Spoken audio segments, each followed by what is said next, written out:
স্বাভাবিকভাবে চান্দ্র মাস আমরা গণনা করব, এটা ওয়াজিব। চান্দ্র মাসের তারিখ গণনা করব, এটাও ওয়াজিব। অনেকবার বলেছি, স্মরণ রাখবেন। হ্যাঁ, চান্দ্র বছরের মাসগুলো আমাদেরকে অনেকগুলো বিষয় স্মরণ করিয়ে দেয়। আর এর মধ্যে রবিউল আউয়াল চান্দ্র বছরের একটা অন্যতম মাস, যে মাসে মুহাম্মদুর রাসূলুল্লাহ সাল্লাল্লাহু আলাইহি ওয়াসাল্লামের জন্ম, এবং এই মাসেই তিনি পৃথিবী থেকে বিদায় নিয়েছেন। তাই নবীজি সাল্লাল্লাহু আলাইহি ওয়াসাল্লামের জন্ম এবং এই পৃথিবী থেকে বিদায় নেওয়ার স্মৃতিময় মাস রবিউল আউয়াল। হ্যাঁ, মুসলিম বিশ্ব স্মরণ করে, কিন্তু হ্যাঁ, এই স্মরণ করার ব্যাপারগুলো নিয়ে কিছু বিষয় আমাদের জানা উচিত। আজকে এই ব্যাপারগুলো বলার চেষ্টা করব বিতৌফিকিল্লাহি ওয়া বিইذনিহি। প্রথম হলো মুহাম্মদুর রাসূলুল্লাহ, জোরে বলেন সাল্লাল্লাহু আলাইহি ওয়াসাল্লাম। আমাদের প্রত্যেকের দায় এবং দায়িত্ব তাকে জানা, কারণ নবীজি সাল্লাল্লাহু আলাইহি ওয়াসাল্লামের প্রতি ঈমান আনতেই হবে। আল্লাহর প্রতি ঈমানের মাপকাঠি বা মুসলিম হওয়ার পরিচায়ক হলো মুহাম্মদুর রাসূলুল্লাহ সাল্লাল্লাহু আলাইহি ওয়াসাল্লামের প্রতি বিশ্বাস। আর নবীজি সাল্লাল্লাহু আলাইহি ওয়াসাল্লামের প্রতি বিশ্বাস আনার পূর্ব শর্ত তার সম্পর্কে জানা। না জেনে বিশ্বাস পূর্ণ হয় না। আল্লাহ সুবহানাহু ওয়া তাআলা নিজেই কোরআন আল কারীমে নেগেটিভ বলে ব্যাপারটাকে আমাদের সামনে অ্যাপ্রোচ করেছেন। আপনারা ঘরে যাই মিলায় দেখতে পারেন। কোরআন আল কারীমের 69 নাম্বার সূরা আল মুমিনুন। আল মুমিনুন মানে ঈমানদারগণ। আমাদের সবাইকে আল্লাহ ঈমানদারদের অন্তর্ভুক্ত করুন, বলেন আমিন। তো ঈমানদারগণ নামে আল কোরআন আল কারীমের 114টি সূরার 69 নাম্বার সূরা, এর 23 নাম্বার আয়াতে আল্লাহ তাআলা বলেছেন, আমলাম ইয়ারিফু রাসূলাহুম, আমলাম ইয়ারিফু রাসূলাহুম ফাহুম লাহু মুনকিরুন। আল্লাহ তাআলা বললেন, না, তারা তাদের রসুলকে চেনে না, জানে না। আশ্চর্য, এটা হলো অতি আশ্চর্যবাচক আল্লাহর বক্তব্য। আল্লাহ না না না, আরে ওরা তো তাদের রসুলকে চেনে না, জানে না। আল্লাহ পরে বললেন ফাহুম লাহু মুনকিরুন, যেহেতু চিনে না আর জানে না, তাই না চিনা না জানা মানে অস্বীকার করা। না, তারা তাদের রসুলকে চিনে না, জানে না, আর তাই তারা তাকে অস্বীকার করে। এখন আমরা যদি এখানে যারা আমরা আসি উপস্থিত, কয়জন এটা বলতে পারবো যে হ্যাঁ, আমি আমার হাবিবকে, আমি আমার রসুলকে এ টু জেড জানি? এই দাবি করার লোকের সংখ্যা নিতান্তই না থাকাই স্বাভাবিক। তার মানে আল্লাহর এই কথাটা ঠিকানা দিয়ে বললাম, নিজেকে প্রশ্ন করে যে আমি মুহাম্মদুর রাসূলুল্লাহ সাল্লাল্লাহু আলাইহি ওয়াসাল্লামের উম্মত হিসেবে দাবি করি, নবীজি সাল্লাল্লাহু আলাইহি ওয়াসাল্লামের অনুসারী দাবি করি, কারণ তাকে দরকার জীবনে, তাকে দরকার মরণে। নাকি? জীবনেও তাকে দরকার, মরণেও তাকে দরকার, কবরেও তার পরিচয় দরকার, আখিরাতের মাঠেও তার সুপারিশ দরকার। মুহাম্মদুর রাসূলুল্লাহ সাল্লাল্লাহু আলাইহি ওয়াসাল্লামের সুপারিশ ছাড়া কেউ জান্নাতে যেতে পারবে না। সুতরাং আমরা আল্লাহর সন্তুষ্টি চাই, জান্নাত চাই, আর এই জন্যে মুহাম্মদুর রাসূলুল্লাহ সাল্লাল্লাহু আলাইহি ওয়াসাল্লামের সুপারিশও আমরা আল্লাহর কাছে চাই। আল্লাহ তাআলার অনুমতি না থাকলে বিশ্বনবী কারো জন্য সুপারিশ করবেন না। সুতরাং মুহাম্মদুর রাসূলুল্লাহ সাল্লাল্লাহু আলাইহি ওয়াসাল্লাম দুনিয়াতে নিজেকে মুসলিম বলে দাবি করতে বলি লা ইলাহা ইল্লাল্লাহু মুহাম্মাদুর রাসূলুল্লাহ, মরে গেলে কবরে রাখতে গিয়ে সর্বশেষ যে বিদায়, মাটিতে যখন শুইয়ে দেয় তখন বলে বিসমিল্লাহ ওয়া আলা, সবাই মিলে এই চিরন্তন চিরস্থায়ী বিদায়ের মুহূর্তে বলে, এবং এই বর্ণনাটা 120টি সনদে প্রমাণিত। বিসমিল্লাহ ওয়া আলা মিল্লাতে রাসূলুল্লাহ মানে মুহাম্মাদুর রাসূলুল্লাহ। তো কবরেও আমরা ঘুমাতে চাই, কবরেও আমরা ঘুমাতে চাই আল্লাহর নামে বিশ্ব নবীর দলে, মুহাম্মাদুর রাসূলুল্লাহ সাল্লাল্লাহু আলাইহি ওয়াসাল্লামের মিল্লাতে। আল্লাহ আমাদের জন্য কবুল করুন, বলেন আমিন। কিন্তু হ্যাঁ, আল্লাহ যে প্রশ্নটা করেছেন আম লাম ইয়ারিফু রাসূলাহুম ফাহুম লাহু মুনকিরুন, এটা না জানি আমাদের উপরে বর্তায় কিনা। কারণ আমরা তো আমাদের হাবিবকে চিনি, কয়জনে চিনি, কয়জনে জানি? এই জন্যে মুহাম্মাদুর রাসূলুল্লাহ সাল্লাল্লাহু আলাইহি ওয়াসাল্লামকে জানতে হবে, চিনতে হবে। নবীজি সাল্লাল্লাহু আলাইহি ওয়াসাল্লামের জীবন, নবীজি সাল্লাল্লাহু আলাইহি ওয়াসাল্লামের জন্ম পূর্ব থেকে জন্ম, বেড়ে ওঠা, তার শৈশব, কৈশোর, যৌবন, অহিলাভ এবং 23 বছরের নবুয়তি জীবন, সবটাই আমাদেরকে জানতে হবে। না জানলে নবীকে অস্বীকার করার নামান্তর। বলেছেন কে? ঠিকানা দিয়ে বললাম, কে বলেছেন? সুতরাং এর থেকে বাঁচতে চান তো আল্লাহ তাআলা আমাদের হেদায়েত নসিব করুন, বলেন আমিন। তবে হ্যাঁ, আল কোরআন আল কারীম আমাদের জন্য রব্বুল আলামিনের পক্ষ থেকে প্রদত্ত পরিপূর্ণ কিতাব। আল্লাহ নিজে কোরআনকে পরিচয় করিয়ে বলেছেন কোরআন তিবিয়ানান লিকুল্লি শাই, সব কিছুর সুস্পষ্ট বিবরণ সমৃদ্ধ কিতাব। আল্লাহ আবার বলেছেন মা ফাররাতনা ফিল কিতাবি মিন শাই, কোরআনে বলি নাই এমন কিছুই নাই। তাই যদি কোরআনকে আমরা প্রশ্ন করি, ভাই কোরআন, আমি জানতে চাই আমার হাবিব মুহাম্মাদুর রাসূলুল্লাহ সাল্লাল্লাহু আলাইহি ওয়াসাল্লামের জীবনকে, নবীজি সাল্লাল্লাহু আলাইহি ওয়াসাল্লামের জীবন একটু বলো না। তাহলে কোরআন বলে, শুনো, তুমি তোমার হাবিবকে তো জানবে বটে, কিন্তু তিনি হঠাৎ করে নতুন করে কোনো রসুল নন। আল্লাহ রসুল নিজেও বলেছেন কোরআনের আয়াত, মা কুনতু বিদআম মিনার রসুল, আমি নতুন করে আসা কোনো রসুল নই। নবীজি সাল্লাল্লাহু আলাইহি ওয়াসাল্লামের মাধ্যমে নবুয়ত এবং রিসালাতের সূচনা হয় নাই। মা কুনতু বিদআম মিনার রসুল, বরং তিনি ধারাবাহিকতায় 1,24,000-এর সর্বশেষ, সর্বশেষ এবং সর্বশ্রেষ্ঠ মুহাম্মাদুর রাসূলুল্লাহ সাল্লাল্লাহু আলাইহি ওয়াসাল্লাম। আল কোরআন আল কারীম আমাদেরকে বলে, বন্ধু পড়ো, যে আল কোরআন আল কারীম আল্লাহ তাআলা মাত্র 25 জন, মতান্তরে 27 জন, 25 জন নবী রসুলের নাম সহ তাদের পরিচয় তুলে ধরেছেন। এর মধ্যে কোরআন আল কারীম আমাদের সামনে ইতিহাস তুলে ধরেছে, মানে 25 জন নবীর, এর মধ্যে কারো কারো জন্মের সুসংবাদ আছে। আমি যদি একটু, কয়েক মিনিট লাগবে, একটু বলি। দেখেন, 1 নম্বর আদম আলাইহিস সালাম, আল্লাহ তাকে সৃষ্টি করেছেন মাটি থেকে, কি প্রক্রিয়ায়, কেমনভাবে, এর বিশদ বিবরণ কোরআন আল কারীমে আছে। তারপরে ইদ্রিস আলাইহিস সালাম, তার নাম আছে, নবুয়ত এবং এর মর্যাদার বিবরণ আছে, কিন্তু জন্মের বিবরণ নাই। 2 নম্বর নূহ আলাইহিস সালাম, তার জন্মের বিবরণ নাই, কিন্তু দীর্ঘ দাওয়াত, নৌকা এবং মহাপ্লাবন এর বিস্তারিত বিবরণ আছে।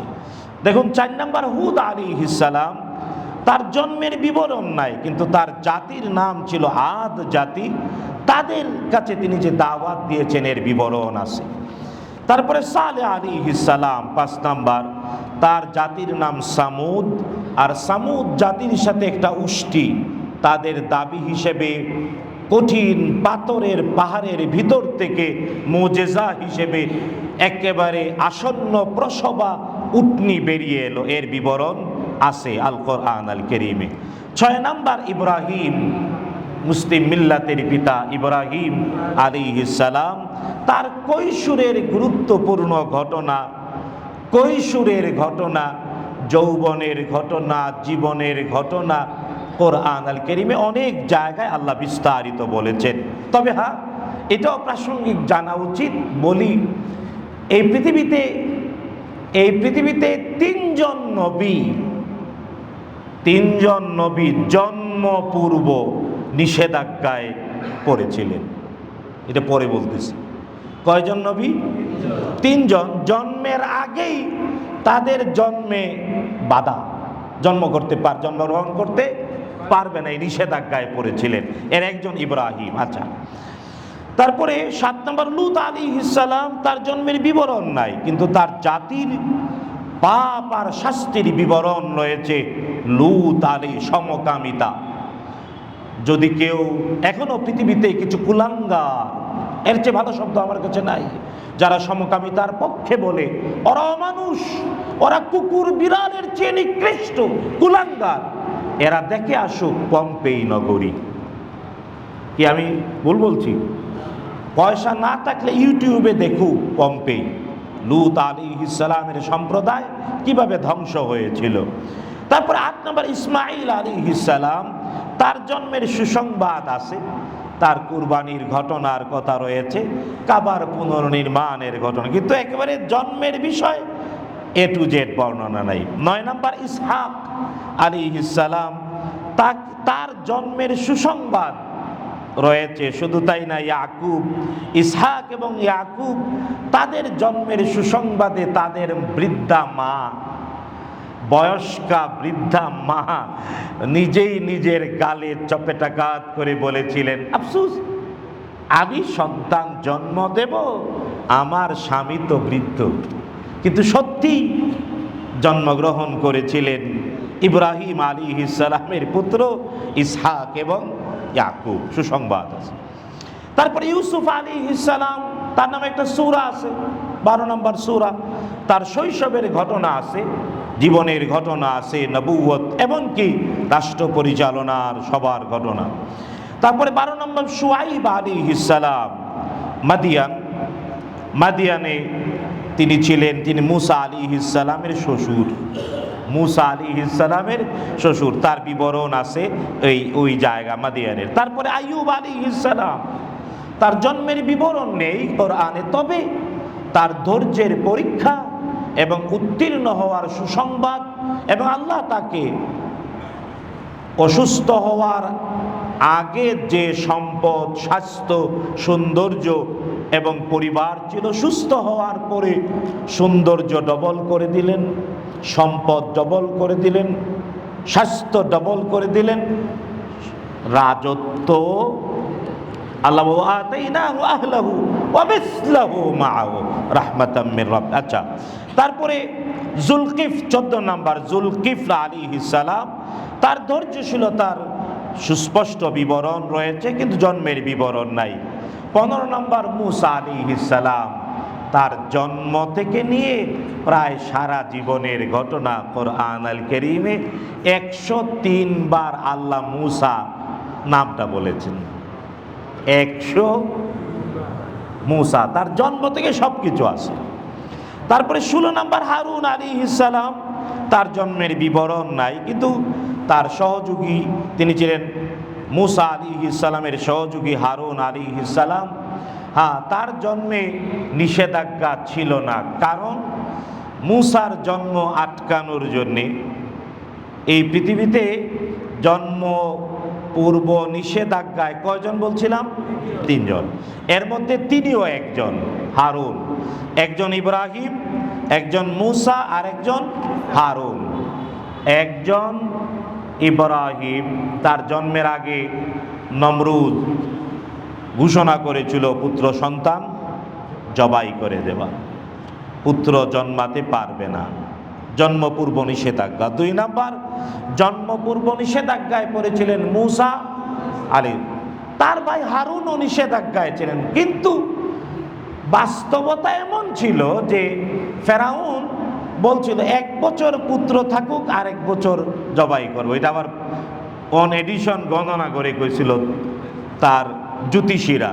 তো হারুন তিনি জন্ম নিলেন যে বছরে নিষেধাজ্ঞা উড্র করেছিল, এজন্যে তিনি স্বাভাবিকভাবেই বেড়ে উঠেছেন, কিন্তু মূসা আলাইহিস সালাম তিনি স্বাভাবিকভাবে বেড়ে উঠতে পারেন নাই। তারপরে দাউদ আলাইহিস সালাম, তার রাজত্ব, জাবুর কিতাব, জালুতকে হত্যা করা, এই সব বিবরণ আল্লাহ তাআলা কোরআন আল কারীমে দিয়েছেন।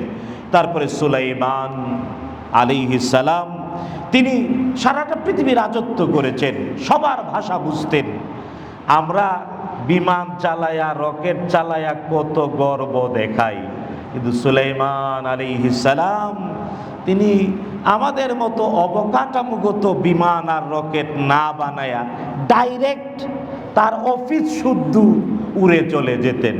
এটা বড় না আমাদেরটা বড়? আমরা মিসকিন, বলেন আমরা না, কইতে লজ্জা লাগে। মিসকিন আরবি শব্দ, মিসকিন মানে যার অল্প আছে, চলে না, তার নাম মিসকিন। তা আমাদের অল্প আছে, মানে সামান্য পায়ে লাফালাফি করো। তো আজ থেকে হাজার বছর আগে, হাজার হাজার বছর আগে সুলাইমান আলাইহিস সালাম আমাদের বিমানের মতো, বিমান একটা অবকাঠামোর নাম, রকেট একটা অবকাঠামোর নাম, কিন্তু সুলাইমান আলাইহিস সালাম তারই অবকাঠামোর দরকার ছিল না। তিনি তার অফিসটা বলেন, ঠিক আছে আমার অফিসটা উড়ায় নিয়ে যাও। সকালবেলা 1 মাসের পথ আর সন্ধ্যায় 1 মাসের পথ অতিক্রম করত।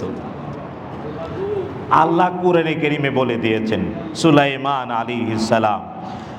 19 নাম্বার ইলিয়াস আলাইহিস সালাম, তার জন্মের বিবরণ নেই, তবে বনি ইসরাইল এবং ওই সময়ে দেবতার বিরোধিতা করে ইলিয়াসের শ্রেষ্ঠত্বের কথা আল কোরআন আল কারীমে আল্লাহ তুলে ধরেছেন।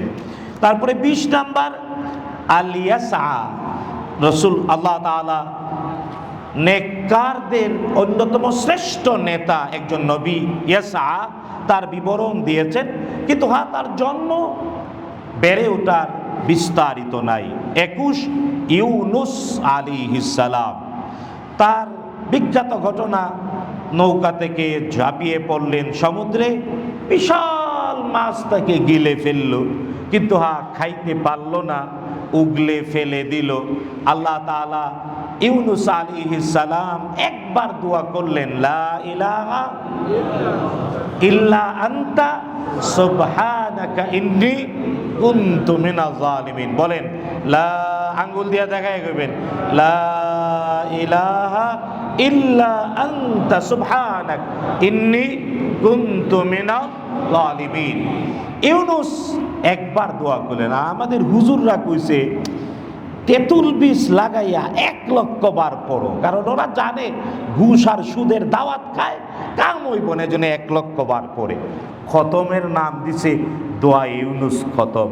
আচ্ছা, ইউনুস কি লক্ষবার পড়েছিলেন? একবার। বলেন কয়বার? তো নিজের ঈমান, নিজের শরীর, নিজের দেহ, নিজের ঠোঁট আর জিহ্বাকে এমন পবিত্র করেন, একবার বলবেন, আল্লাহ শুনবেন। পারবেন ইনশাআল্লাহ? চেষ্টা করবেন তো। ইউনুস আলাইহিস সালাম, আল্লাহ তাআলা মাছের পেটের অ্যাসিডিটি মুক্ত হয়ে পূর্ণ সুস্থ হওয়ার জন্যে লাউ গাছ দিলেন। লাউ গাছ, লাউয়ের আরবি ইয়াকতিন। বলেন, লাউয়ের আরবি কুরআনে কারীমে আছে, ওয়া আমবাতনা লাহু শাজারাতাম মিন ইয়াকতিন। কে বলেছেন? লাউ। লাউ হলো লাউ গাছ, লাউ গাছের বাতাস, লাউয়ের পাতা, টোটালটা অ্যাসিডিটির মহা ঔষধ।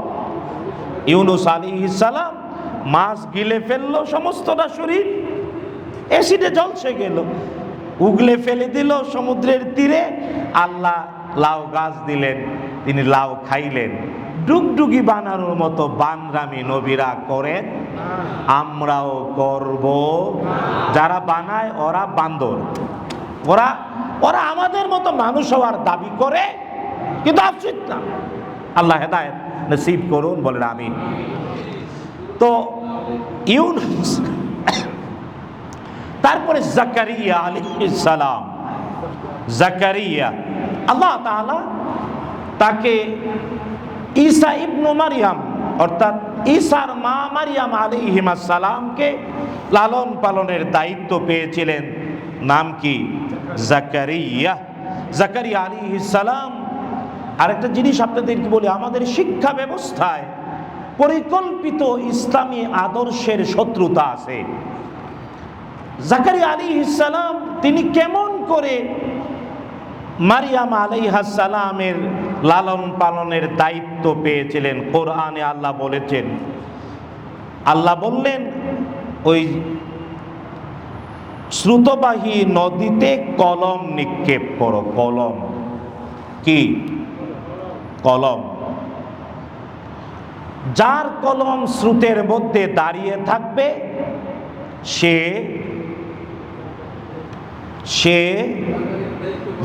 সে মারিয়াম আলাইহিস সালামের অভিভাবকত্ব গ্রহণ করবে। কোরআনে কারীমে আল্লাহ বলেছেন, আইয়ুহুম ইয়াকফুলু মারিয়াম ওয়া মা কুনতা লাদাইহিম ইয ইউলকুনা আকলামাহুম আইয়ুহুম ইয়াকফুলু মারিয়াম। আল্লাহ বলছেন, নবী তুমি তখন তাদের কাছে ছিলে না, ওয়া মা কুনতা লাদাইহিম তুমি তাদের কাছে ছিলে না, ইয ইউলকুনা আকলামাহুম যখন তারা তাদের কলম নিক্ষেপ করছিল, আইয়ুহুম ইয়াকফুলু মারিয়াম কে মারিয়ামের অভিভাবকত্ব নেবে। কারণ আল্লাহ বললেন ওহীর মাধ্যমে, কলম নিক্ষেপ করো, যার কলম স্রোতে দাঁড়িয়ে থাকবে সে মারিয়াম আলাইহিস সালামের অভিভাবকত্ব নেবে। করলেন, অনেকেই করলেন, কিন্তু জাকারিয়ার কলমটা স্রোতের মধ্যে দাঁড়িয়ে। আমি গল্প কইতেছি না, কোরআনের আয়াত, কোরআন আল কারীমের আয়াত, কিন্তু এটাকে উল্টাপাল্টা করে আমাদের পাঠ্য বই বাচ্চাদের কলম নিয়ে উল্টাপাল্টা কবিতা আছে। দাদুর হাতে কলম ছিল, ঝুলে মেরেছে। এগুলা হলো পরিকল্পিত ইসলামের ইতিহাসকে প্রশ্নবিদ্ধ করার বানরামি। বাপুরাম সাপুরে এমন সাপ টুসঠাস করে না, আবার এই হাট্টিমা টিমটিম ডিম পারে, গুড়ায় ডিম পারে। এগুলো আমাদের বাচ্চাদের শিক্ষা। এই জন্যই তুই ঘুরাওয়ালা হয়, ডিমওয়ালা হয়, এই জন্যই চুর আর ডাকাত তৈরি হয়। আল্লাহ হেদায়েত নসিব করুন, বলেন আমিন। 23 নম্বর, ইয়াহইয়া আলাইহিস সালাম, তার জন্মের সুসংবাদ আল্লাহ তাআলা দিয়েছেন জাকারিয়াকে। যখন অতি বৃদ্ধ স্ত্রী, অতি বৃদ্ধা, বা নামাজে দাঁড়িয়ে সন্তানের জন্য দোয়া করলেন, নামাজ শেষ করতে পারলেন না, জিবরিল এসে, তিনি নামাজে, জিবরিল এসে বললেন, ইন্নাল্লাহা ইউবাশশিরুকা বিয়াহইয়া। মুসা আল্লাহ নাম সহ রেখে দিয়ে পুত্রের সুসংবাদ দিলেন। যখন জাকারিয়া কোথায়? নামাজে। কোথায়? নামাজে। আচ্ছা, এখানে একটা মাসালা প্রসঙ্গত বলি। জাকারিয়া আলাইহিস সালামের স্ত্রী, তিনি মূলত সন্তান তার গর্ভে আসতো, কিন্তু অপূর্ণ সন্তান পড়ে যেত, যেটাকে মিসক্যারেজ বলে। বুঝতে পেরেছেন? যে আল কোরআন আল কারীমে নিঃসন্তান বোঝানোর জন্য 2টি শব্দ আছে। একটি হলো আকিমান, আকিব। আকিম মানে যে মায়ের গর্ভ কখনো ডিম্বাণু ফুটে না, সন্তান ধারণ করতে পারে না, টোটালি পারে না, তার নাম আকিম, তার নাম।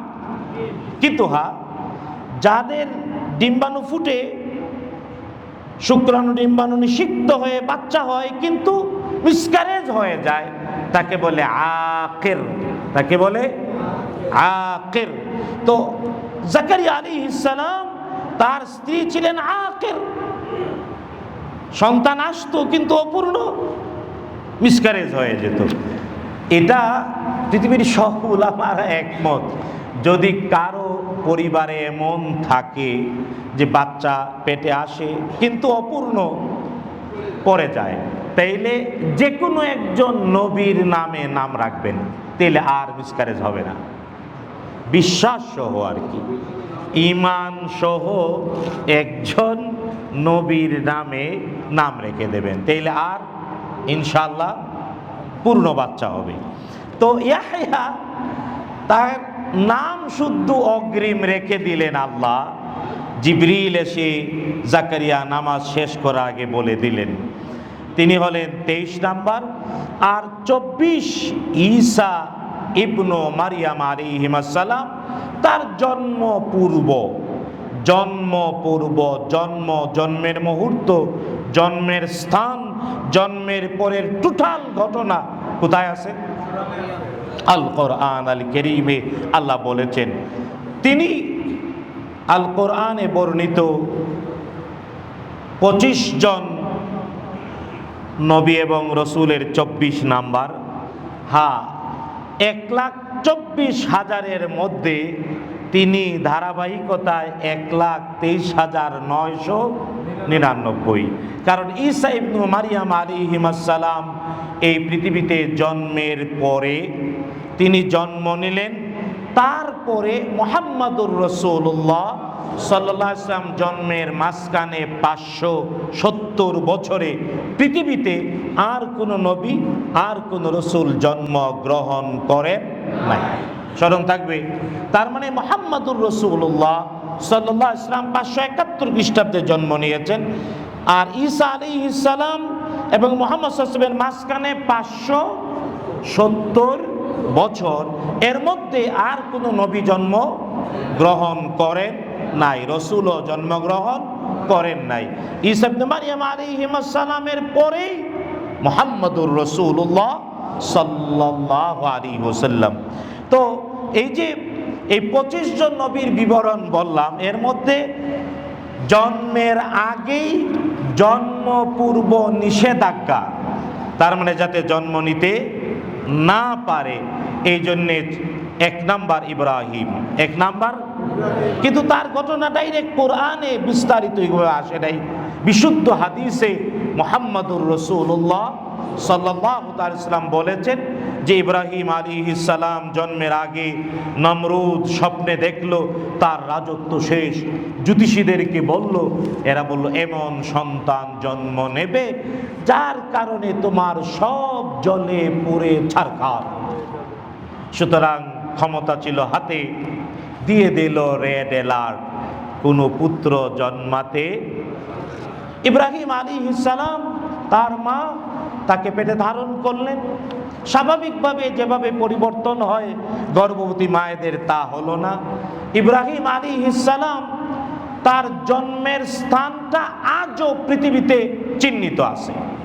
তুরস্কের শানলি উরফা, উরফা এখন বলে শানলি উরফা, সিরিয়ার সীমান্তে, ইস্তাম্বুল থেকে ফ্লাইটে 2 ঘন্টা লাগে, ইস্তাম্বুল থেকে বিমানে গেলে 2 ঘন্টা। উরফা, শানলি উরফা শহরে ইব্রাহিম আলাইহিস সালাতু ওয়াস সালামের জন্ম, এবং তার জন্মের স্থানটা, কারণ তার মা তাকে জনপদের দূরে পাহাড়ের গুহায় লুকিয়ে জন্ম দিয়েছিলেন, এবং তিনি তার পুরো শৈশব, শৈশব বলতে কয় বছর, 5 বছর তিনি কাটিয়েছেন গুহার ভিতরে। ওই গুহাটা আজও আছে, চিহ্নিত। ইব্রাহিম আলাইহিস সালাতু ওয়াস সালাম তাকে তার মা লুকিয়ে জন্ম দিলেন, শৈশব কাটালেন পাহাড়ের গুহায়, আজও এই গুহাটা চিহ্নিত আছে। সুবহানাল্লাহ, তাও কইলেন না, আমি বুঝাইতে পারলাম না। তো ইব্রাহিম আলাইহিস সালাম তারপরে বের হলেন, কৈশোরে অতিক্রম করেই তিনি আল্লাহকে খুঁজতে লাগলেন। তিনি তাকালেন আকাশের দিকে, রাতের আধারে তারকা দেখলেন, বললেন রব, পরে বললেন না, তারপরে দেখলেন চাঁদ, বললেন না, তারপরে সূর্য মামা, তারপরে বললেন না, তারপরে তিনি তাওহীদের স্বীকৃতি দিয়েছিলেন। ইন্নী ওয়াজ্জাহতু, বলেন ইন্নী ওয়াজ্জাহতু ওয়াজহিয়া লিল্লাযী ফাতারাস সামাওয়াতি ওয়াল আরদা হানিফান ওয়া মা আনা মিনাল মুশরিকিন। আমাদের মুসলিম মিল্লাতের পিতা ইব্রাহিম ওহী ছাড়া কেবল আল্লাহর দেওয়া সুস্থ বিবেকে খুঁজে পেয়েছিলেন কাকে? কাকে? আর এই দোয়া নামাজে দাঁড়াইয়া পড়েন, এরপরেও নামাজটা জীবন্ত হয় না, তাইলে এর চেয়ে বড় ব্যর্থতা আর কিছু? এই দোয়া দিয়ে নামাজ, তার মানে নামাজটা জীবন্ত হতে হবে। পারবেন? আল্লাহ হেদায়েত নসিব করুন, বলেন আমিন। তো ইব্রাহিম আলাইহিস সালাতু ওয়াস সালাম তার জন্মের এবং এই বিবরণগুলো কোরআন আল কারীমে রয়েছে। পরবর্তীতে আরো জানেন, আল্লাহ তাআলা প্রকৃতির স্বাভাবিকতাকে ব্লক করে দিয়েছিলেন একজনের জন্য, তার নাম ইব্রাহিম। তার নাম, কারণ আগুনের ক্ষমতা হলো জ্বালানো, কিন্তু ইব্রাহিমকে জ্বালাতে, এটা কোথায় আছে? আল কোরআন আল কারীমে। আল্লাহ বলেন, কুল্লা ইয়া নারু কুনি বারদান ওয়া সালামান আলা ইব্রাহিম। আল্লাহ বলেন আগুন আমার ইব্রাহিমের জন্যে আরামদায়ক ঠান্ডা। সেই বুখারী মুসলিমের বিশুদ্ধ হাদিস। ইব্রাহিম আলাইহিস সালামকে ওই আগুনে ফেললো যে জায়গা, এটাও শাল্লি উরফাতে, শয়তানের প্রত্যক্ষ পরামর্শে আস্ত পাথরের 2 খুঁটি আজও আছে, আজও আছে। আমি 2017-তে দেখে এসেছি, ইউটিউবে দেখেন, পারলে টাকা পয়সা দিয়ে দেখে আসেন। ইমানটা পাথরের চেয়ে কঠিন মজবুত হবে নাকি ইমান কচু পাতার পানির মতো? ইমানটা মজবুত। আল্লাহ তৌফিক দিন, বলেন আমিন। শয়তানের প্রত্যক্ষ পরামর্শে আস্ত খুঁটি বানায়া, চরকি বানায়া ইব্রাহিম আলাইহিস সালামকে আগুনে ফেলতেছে। হাত বেঁধেছে, পা বেঁধেছে। চরকি যখন ঘুরাচ্ছে, জিবরিল এসে বললেন আলাকা হাজা ইয়া ইব্রাহিম, ইব্রাহিম প্রয়োজন আছে? পরীক্ষা কাকে বলে? যত বড় ব্যক্তিত্ব তত বড় পরীক্ষা। ইব্রাহিম এই পরীক্ষায় উত্তীর্ণ, বললেন ইম্মা ইলাইকা ফালা। জিবরিল তুমি যদি নিজের থেকে সেটা দরকার নাই, কারণ আমার আল্লাহ সব দেখেন। আর তখন কি বললেন? তিনি বলেছিলেন হাসবি আল্লাহু ওয়া নি'মাল ওয়াকিল। হাসবি আল্লাহ, বলেন হাসবি আল্লাহু ওয়া নি'মাল ওয়াকিল। বিপদে পড়ে এই দোয়াটা পড়বেন। তাহলে ইব্রাহিমের মতো সাহায্য কে করবেন? তবে ঈমান থাকতে হবে। কচু পাতার পানির মতো টলটলায়মান হলে হবে না, একেবারে পাথরের মতো মজবুত ঈমান নিয়ে বলবেন হাসবি আল্লাহ, যথেষ্ট আমার জন্য কে? আঙ্গুল দিয়ে দেখান কে?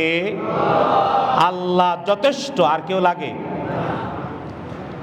ইব্রাহিম আলাইহিস সালাতু ওয়াস সালাম আল্লাহ তাআলা যথেষ্ট বললেন, নেচারকে থামিয়ে দিলেন কে? জিবরিল পারতো আগুনের জ্বালানি বন্ধ করতে, কারণ আগুন যেমন সৃষ্টি, জিবরাইলও সৃষ্টি। সবার মালিক কে? ইব্রাহিম আলাইহিস সালাতু ওয়াস সালাম বলেন যথেষ্ট আমার জন্য আমার আল্লাহ। হাসবি আল্লাহ, আমার জন্য যথেষ্ট আমার আল্লাহ। আল্লাহর সাথে সাথে আগুনকে অর্ডার জারি করে দিলেন, ইয়া নারু কুনি বারদান ওয়া সালামান আলা ইব্রাহিম। ও আগুন ইব্রাহিমের জন্য আরামদায়ক ঠান্ডা হয়ে যা, বলে না সুবহানাল্লাহ। ওই আল্লাহর আদেশে আগুন তার জ্বালানোর ক্ষমতা হারিয়ে ফেলল। হ্যাঁ, স্বপ্ন দেখছিল নমরুজে, হে তো রাজকীয় আসন পেতে দেখতাছে, দেহে শত্রুরে আগুনে কিচ্ছু করে না, বুঝছেন না? হে কইল কিরে, এত বছর জ্বালাইলাম, এত সেজদা দিলাম, আমার শত্রু জ্বালাইতে পারিস না। তা আগুনের ফুলকি উঠে না? উঠে না? আগুনের কি উঠে? ফুলকি, বুঝেন তো? তা আবার আমাকে হুজুরে ভুল বাতর ওয়াজ করে কয় এই নমরুজের নাক দিয়া ল্যাংরা মশা গেছিল। সম্পূর্ণ বানোয়াট, সম্পূর্ণ বানোয়াট। মশার আলাদা মর্যাদা আছে, মশার নামটাও কোরআনে আছে, বলে না সুবহানাল্লাহ, সূরাতুল বাকারাতে। তাও আবার পুরুষ মশা না, মহিলা মশা। আল্লাহ বলছেন বাউদা মানে মহিলা মশা। মশা কিন্তু নারীতান্ত্রিক লিডারকে, মহিলা মশার কথা কোরআনে বলেছেন কে? তো নমরুদ ও ল্যাংরা মশা নাক দিয়ে ঢুকে মরে নাই, ও ইব্রাহিম আলাইহিস সালাম রে আগুনে জ্বালাচ্ছে, জ্বলে না। ইব্রাহিম আদেশ করেছেন কে? হাসবুনাল্লাহু ওয়া নি'মাল ওয়াকিল, যথেষ্ট কে? কয় পারলি না? তো আগুনের ফুলকি এসে ওদের উপরে পড়ল, সভাসদ সহ সবাই ওই আগুনে জ্বলে পড়ল। নমরুজ আগুনে জ্বলে মরেছে। কিতে জ্বলে মরেছে? আগুনে জ্বলে মরেছে। কিন্তু ল্যাংড়া মশায় এটা বাজে।